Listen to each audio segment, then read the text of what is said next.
Well, hi there, BookTube. It's Rosa Scully-Dangling about the books, and I'm here now to do my October wrap-up when I pick out the delights of my month's reading, any good discoveries, and any disappointments of any kind.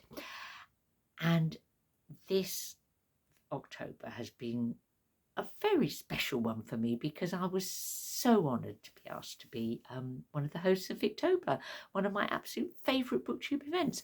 And I need to say an enormous thank you to Katie of Books and Things and Kate Howe, who are the queens of Victober and who invited me to join them. And congratulations to my fellow newbies, Marissa of Blatantly Bookish and Petra of Petra U, for doing such a first-rate job of being Victober hosts.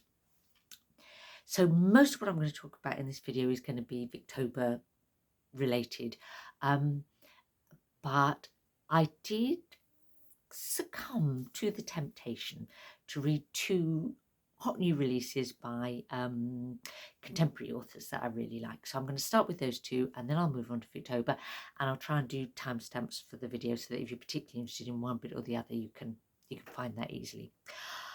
So what were the two new releases? The first of them was Stone Blind, Medusa story by Natalie Haynes, which came out sometime in September.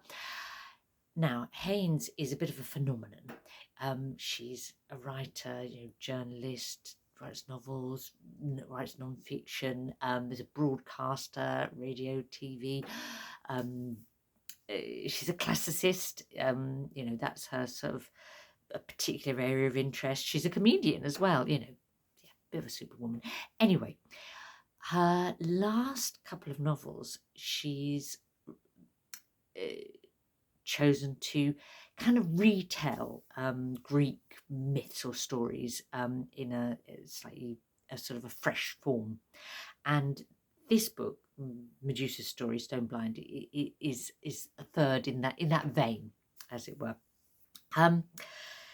And this is the story of Medusa, who you probably know was a Gorgon, and, so kind of like a monster that was killed by the hero Perseus, except that this book is about the far from monstrous, warm-hearted and but abused woman who is Medusa the Gorgon, and that very unpleasant character Perseus, who murders her. So you will gather that Haynes's approach to rewriting the Greek myths is to kind of turn on their head a bit the sort of traditional way of seeing characters, I suppose. And she wrote a really interesting non-fiction book called Pandora's Jar, which I particularly enjoyed, which really does some looking back at different versions of women in the Greek myths, and how over time a more sort of misogynist or reductionist version of women gods, women characters, women sort of mythological figures has come to be the main one. So that appeals to me, a kind of feminist retellings, as it were. And I did really enjoy this book. I would say I just slightly felt that it was becoming a bit of a one-trick thing, that she was so keen to make that point that it was almost over repeated, but it's still a 4-star read. The other contemporary novel that I read was at least Victober adjacent, we may say, because that was The Marriage Portrait by Maggie, her new novel. And she says that one of her inspirations for writing this novel was Robert Browning's poem, Victorian poet, The Last Duchess. I'll try and link to the poem in the description so you can read it if you like, because it's a very good poem, and this is a good book. It's the tale of Lucrezia de Medici, so Renaissance Italian, from the famous Medici family, rulers of Florence, who as a teenager is married to the Duke of Ferrara and becomes the Duchess of Ferrara, and what happens to her. It's got 2 timelines running, which is something I like in a book, if it's done successfully. One timeline sort of takes her takes us kind of chronologically through Lucretia's life, from babyhood, childhood, young adulthood, from Florence into her marriage, and to Ferrara. The other timeline is short, much more intense chapters about kind of a 24-hour period that's kind of a year or so into her marriage, when things had become quite dark. I enormously enjoyed reading this book. I did feel you could kind of pick a few holes in it if you wanted to, but I didn't really want to. I suppose it didn't for me have the emotional intensity of Hamnet, the Farrell's novel before this, which was such a huge favourite with me and many others, but well worth reading. And if you want to see a good review by someone who loved this book, watch Bob the Bookerers. I'll link to it. So that was the new stuff, but everything else is Victober. So on to that. Now, being a host, I thought I should make an effort to actually properly do all the challenges, all the prompts for this readathon, which isn't something I always do, even much as I like taking part in readathons. And as well as the challenges, there was also the group read, The Mayor of Casterbridge, and taking part in that was absolutely one of the delights of this month for me. Not just the novel itself, which was wonderful, and I hadn't read it since I was a teenager, and it was archetypal Hardy, that I love. But also the group read was delightful. There was a lovely set of people who took part in it in the discussion on Goodreads, and I've done a whole video about both the book and picking up on some of the Goodreads readers' ideas and discussions too. So I will say no more about that, but it was definitely a highlight of Victober for me. A definite discovery of Victober was I read a playwright that I've never read before, Arthur Wynne Pinero, and Tilly and I read his play, The Second Mrs. Tanqueray, for our discussing drama for Victober, and it's a play that was, a runaway box office hit at the time it was written, but was also seen as, a little verging on the scandalous, the story. And again, did a video about that, so I won't say more, other than to say I particularly was interested in the way the play reflects how the Victorians kind of struggled with women having sex lives or romantic lives before or outside marriage, and that's a theme that comes up regularly, doesn't it, in Victorian literature, and it did in the Mayor of Casterbridge, of course. It did in the book that I'm going to talk about next, which is David Copperfield. Now, if there is a prompt or a challenge in a readathon that I'm going to fail at, it is if there's one about watch an adaptation, and there's reasons for that. I think it's not that I disapprove of adaptations, but I just tend not to prioritise that compared with doing the reading prompts. Now, knowing that and not wanting to fail as a Victober host in doing Petra's prompt to watch an adaptation, I deliberately chose to read for another of the challenges a book that I knew had an adaptation that I was keen to watch. So the book is David Copperfield.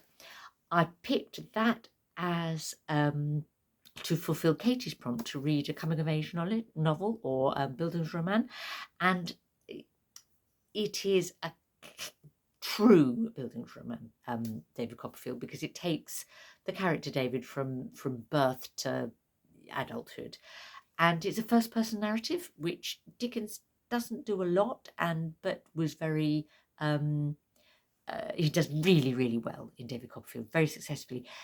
Perhaps part of why it works so well is because it's his most autobiographical novel.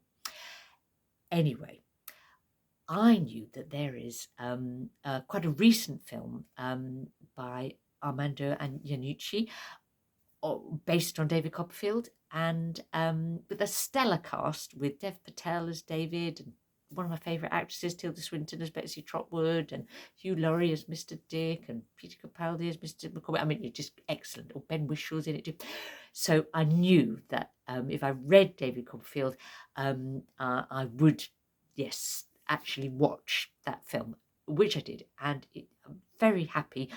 Thank you for that challenge, Petra, because it got me to read a film that I wanted to read, I wanted to watch, and it got me to reread the book first. Because one of the reasons why I fail on adaptation challenges is because I won't watch an adaptation of a book until I've read the book. I always want to read the book first, and then sometimes when you do that, the film is frustrating because you spend the film thinking, oh, but they left that out, or oh, well, I didn't see that character like that. Now, actually, this is a very successful film in not trying to totally recreate the novel, but sort of using it as an inspiration and a jumping off point.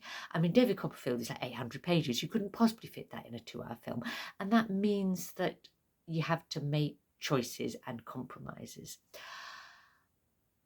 The film is very funny, light-hearted, enjoyable, little kind of dark moments, but not, significant ones. Whereas the book and part of the richness of the book is it has some profound darkness and a lot of emotional intensity, trauma and complexity. And, you couldn't possibly hope to pack all of that into a film, I think. So the film was a success, but I loved the book even more. 5-star read for me. I last read David Copperfield when I was 12, I think, so it was brilliant to go back to it as an adult. And it turned out to also be an interesting book in relation to Kate Howe's prompt, which was to read something with disability representation in it. Now, when I read it when I was about 12, I remembered there was a character in it, the character's Mr. Dick, who was kind of a bit odd and unusual and eccentric and slightly puzzling to me.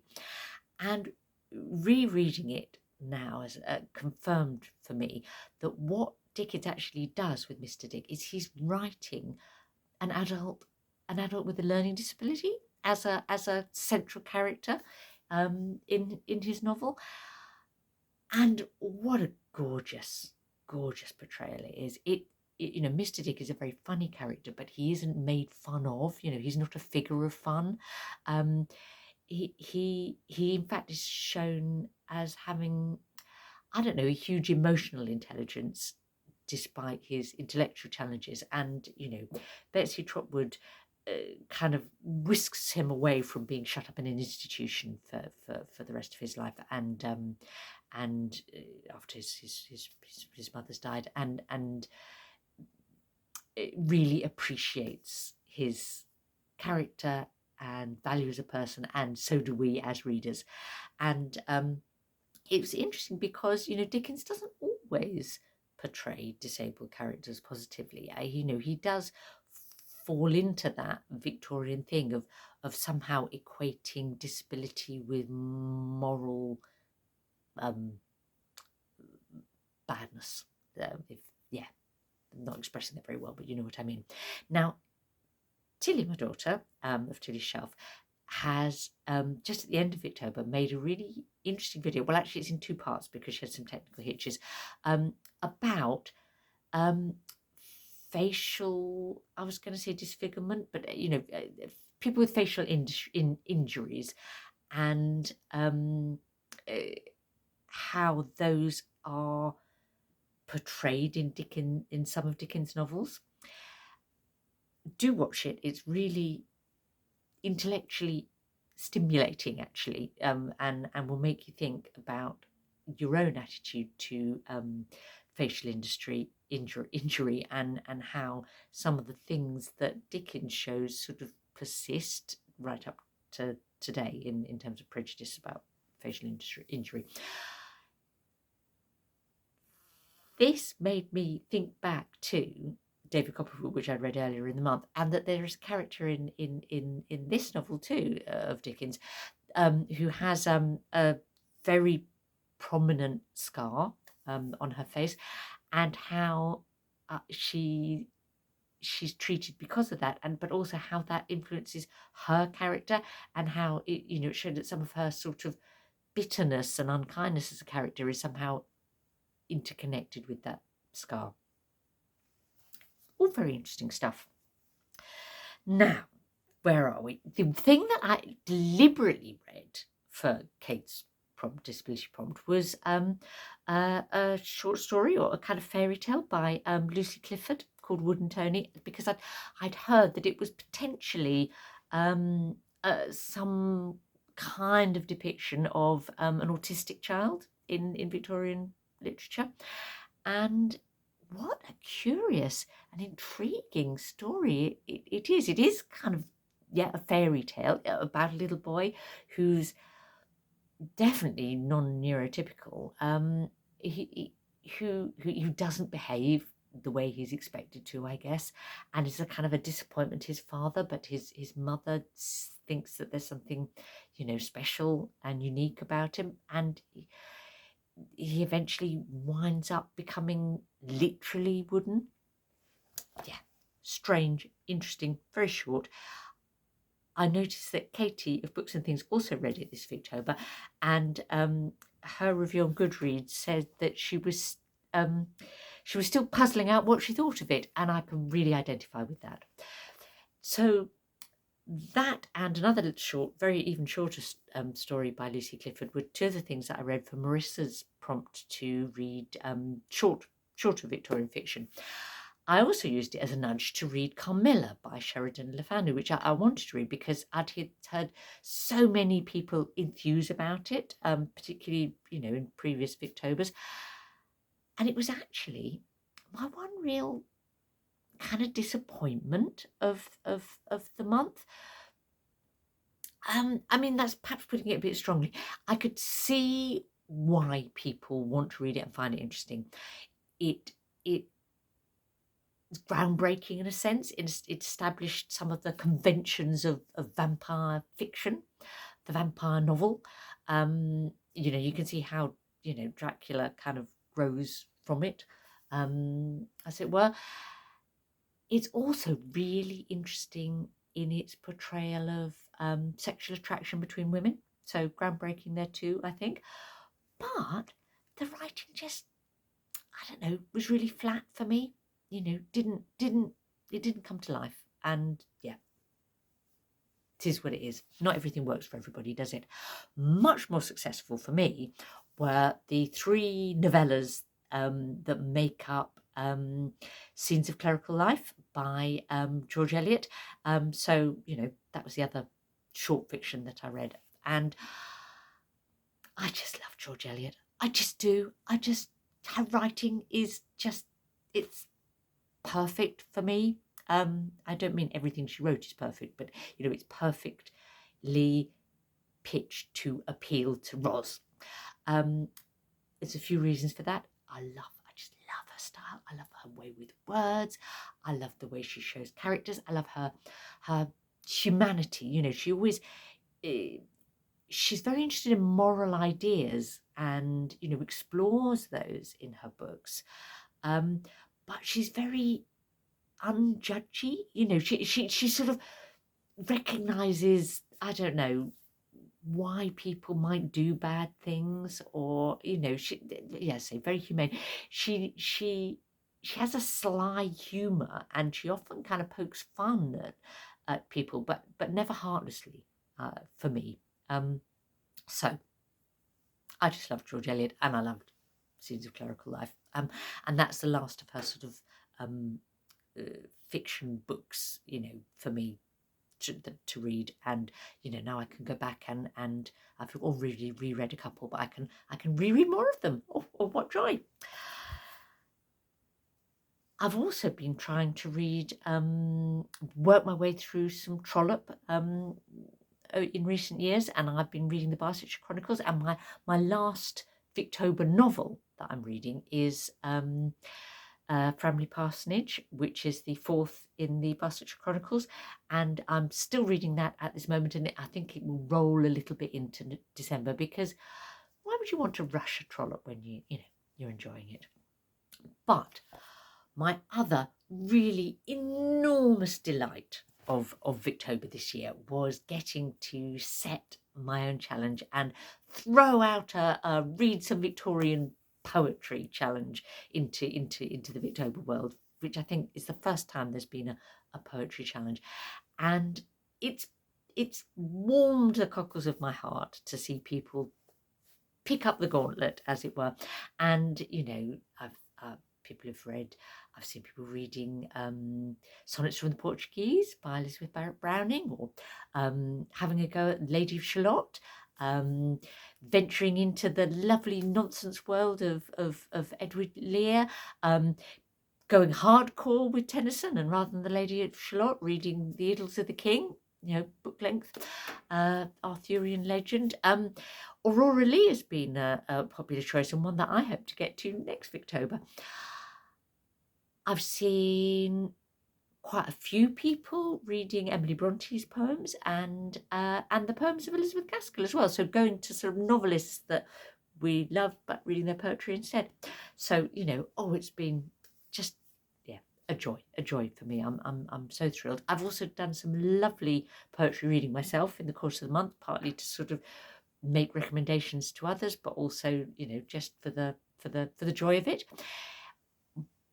2 highlights then. One was getting to fully appreciate Goblin Market by Cristina Rossetti. It's a poem I've dipped into but never sort of really sat down and spent time with, and what a wonderfully weird longer poem that is, with its sort of religious imagery, but also folk tale come fairy story kind of bits, and the relationship between the sisters, and I really enjoyed that. Wouldn't be to everyone's taste perhaps, but that was a great experience this Victober for me.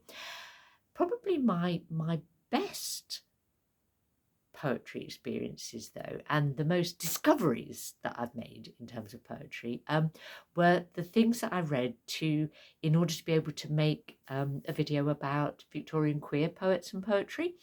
And because there's a whole video about it, I won't sort of talk about those there, but I really enjoyed the way it led me up different kind of little avenues of reading. I fully understand why the Algernon Swinburne was so well thought of in Victorian times, even if he's not such a fashionable poet now.